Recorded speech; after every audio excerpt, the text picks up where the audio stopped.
અરવલ્લી જિલ્લાના મોડાસા તાલુકાના હફસાબાદ ગામના ખેડૂત પ્રકાશભાઈ પટેલે છેલ્લા 3 વર્ષથી ગાય આધારિત પ્રાકૃતિક ખેતી અપનાવી ખેતીમાં નવો રાહ ચીંધ્યો છે.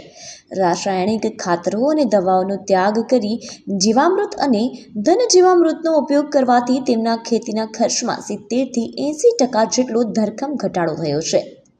મુખ્યત્વે શાકભાજીની ખેતી કરતા પ્રકાશભાઈ મલ્ચિંગ અને મિશ્ર પાક પદ્ધતિ દ્વારા શુદ્ધ અને રસાયણ મુક્ત ઉત્પાદન મેળવી રહ્યા છે. કુદરતી પદ્ધતિથી તૈયાર થયેલા આ શાકભાજીને બજારમાં ઓર્ગેનિક તરીકે વેચવાથી તેમને પ્રીમિયમ ભાવ મળે છે, જેનાથી તેમની વાર્ષિક આવકમાં મોટો વધારો થયો છે.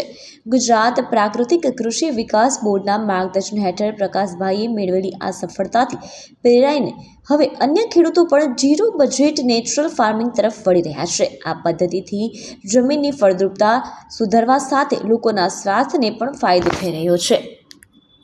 મારું નામ પ્રકાશભાઈ જયસિંહભાઈ પટેલ, ગામ હફસાબાદ, તાલુકો મોડાસા, જિલ્લો અરવલ્લી. હું ગાય આધારિત ખેતી છેલ્લા 3 વર્ષથી કરું છું. એ પહેલો હું રાસાયણિક ખેતી કરતો હતો. એના કરતો ખર્ચામાં આ ઓછું રહે છે અને ઉત્પાદન સારું મળે છે. જેમાં હું જીવામૃત, ઘન જીવામૃત, 10 પાણી અર્ક વગેરેનો ઉપયોગ કરી અને શાકભાજીના પાકોનું ઉત્પાદન કરું છું અને મોડાસા કેન્દ્રમાં મારી શાકભાજી પણ વેચાય છે.